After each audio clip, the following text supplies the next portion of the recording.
Hello everyone, we are from group 8.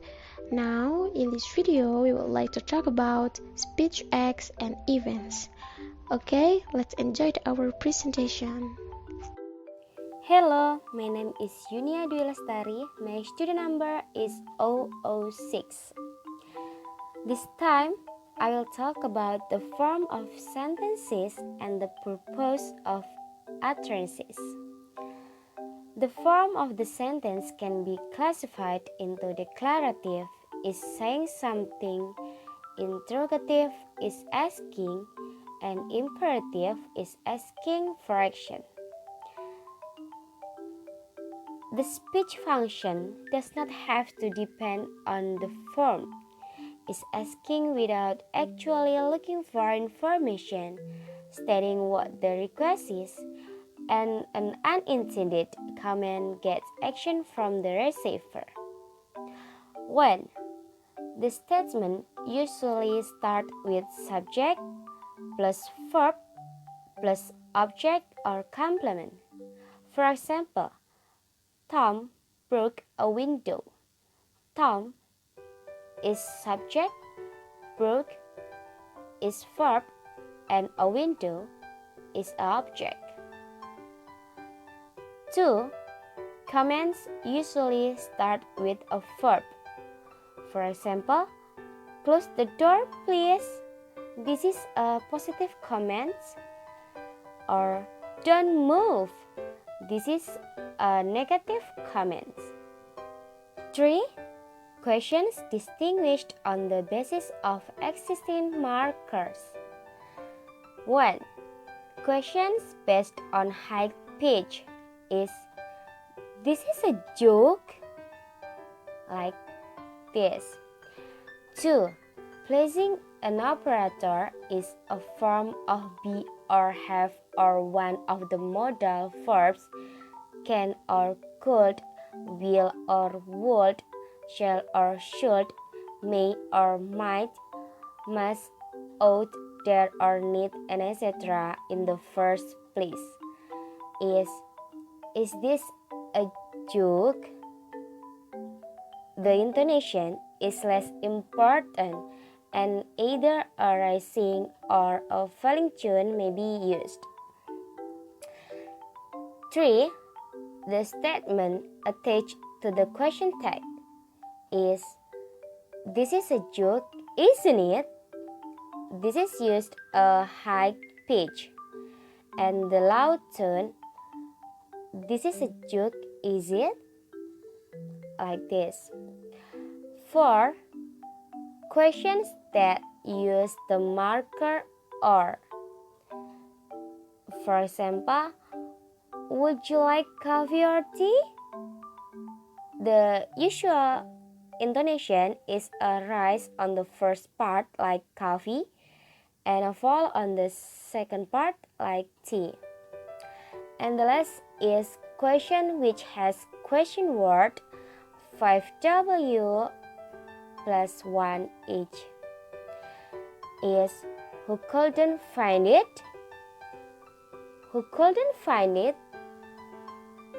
This is used a high pitch. And who found the money? This is used loud tone. Hello guys, my name is Ira Mariatus S. My last student number is 002. Today I'm going to explain about speech act. Speech act is generally interpreted quite literally to mean only the elocutionary force of an utterance. The elocutionary force of an utterance is what it counts as. In the speech act, we have direct, indirect speech act and 5 speech act classification. The first, direct, indirect speech act. There are 3 examples of direct, indirect speech act. The first one is it's cold outside. The second is I hurriedly tell you about the weather. The third is I hurriedly request of you that you close the door. The utterance in A is a declarative speech act or declarative statement when it is used to make a statement as a paraphrase in B, it is functioning as a direct speech act. When it is used to make a comment or request as per phrase in C, it is functioning as an indirect speech act. So the next is speech acts classification. One general classification system lists 5 types of general function performed by speech act. The first one is declaration. Declaration are those kind of speech act that change the word via their utterance.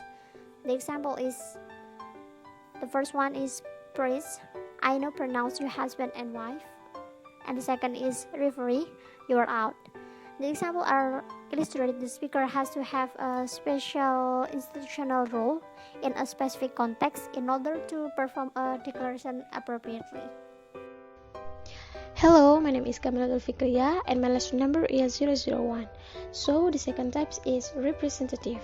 Representative are those kind of speech acts that state what the speaker believes to be the case or not. For example, the earth is flat.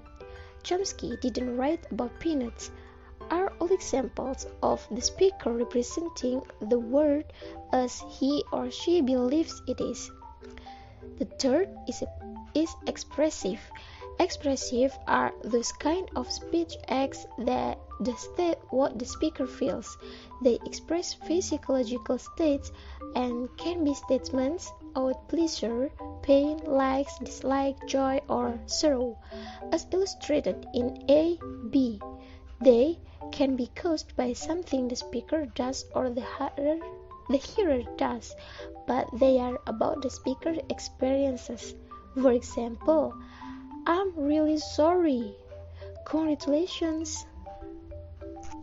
So the next is the fourth types. Directives are those kind of speech acts that speaker use to get someone else to do something. They express what the speaker wants. They commands, orders, requests, and suggestions as illustrated in A and B. They can be positive or negative. For example, could you lend me a pen, please? Don't touch that. And last is commissives. Commissive are those kind of speech acts that speakers use to commit themselves to some future actions. They express what the speaker intends. They are promises, threats, refusals, pledges, and as shown in A, B. They can be performed by the speaker alone or by the speaker as a member of group. For example, I'll be back. I'm going to get it right next time. Hi, my name is Nilna Maulida. My student number is 003. So here I would like to present about electionary act. So what is electionary act? Electionary act is the main focus of speech acts. It is from an utterance is what is called as. For example, in the sentence I'll see you later, we could find 3 different assumptions of its meaning. The first is about prediction. Like, I predict that I'll see you later.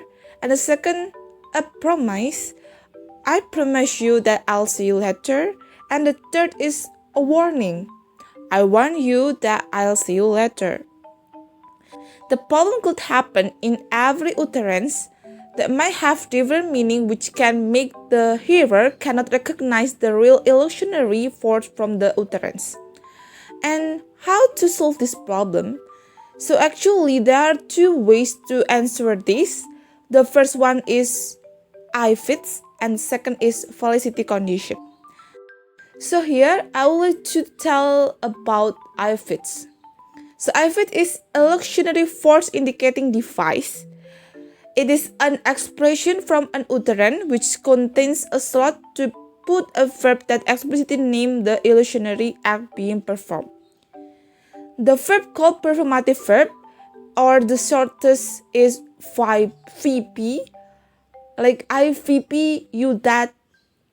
And for the example I'll see you later, we can give VP like I warn you that I'll see you later, or I promise you that I'll see you later. So the speaker don't usually perform their speech acts with a performative verb, but sometimes they use it to distinguish their speech act. If it can be identified as a word order, stress, and intonation. Like the example, she is going, it's about I'll tell you something. And B, she is going, I request a confirmation. And the last is she going? So it is I ask you to something. Hello, my name is Maratus Shalikhah. My last roll number is 004. So in this occasion, I would like to explain about felicity conditions. In pragmatics, the term felicity conditions refers to the condition that must be in place and the criteria that must be satisfied for a speech act to achieve its purpose, or an appropriate circumstances for the performance of a speech act to be recognized as intended. As you can see in this example, I sentence you to 6 months in prison. The performance will be inflictitious or inappropriate if the speaker is not a specific person in special context, so in this case, a judge in a courtroom. There are several types of felicity conditions. The first type is general condition. General condition is the condition in which participants share the same language, but they are not acting. The participant can understand the language being used and that they are not play acting or being nonsensical. Then there are preparatory conditions in which the person performing the speech act have the authority to do so, and the participants are in the correct state to have that act performed on them.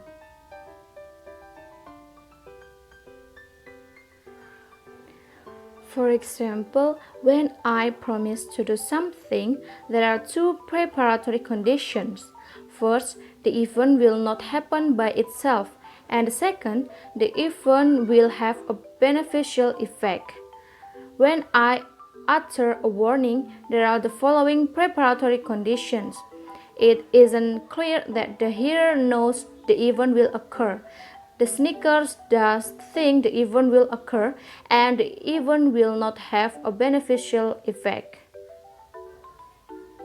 The next, we have content condition, in which the content of the utterance must be about a future event.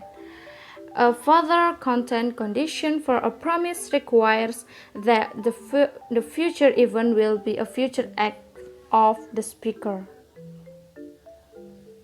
For example, for both a promise and a warning, the content of the utterance must be about a future event. A further content condition for a promise requires that the future event will be a future act of the speaker. Next, we have sincerity condition. The speaker genuinely intends to carry out the future action, and for a warning, the speaker genuine. The speaker genuinely believes that the future event will not have a beneficial effect. Finally, there is the essential condition, in which the speaker intention to carry out the action expressed, or the speech act creates an obligation. The essential conditions, which covers the fact that by the act of uttering a promise, I thereby intend to create an obligation to carry out the action as promised. In other words, the utterance changes my state from non-obligation to obligations. Okay guys, that's all for us and thank you.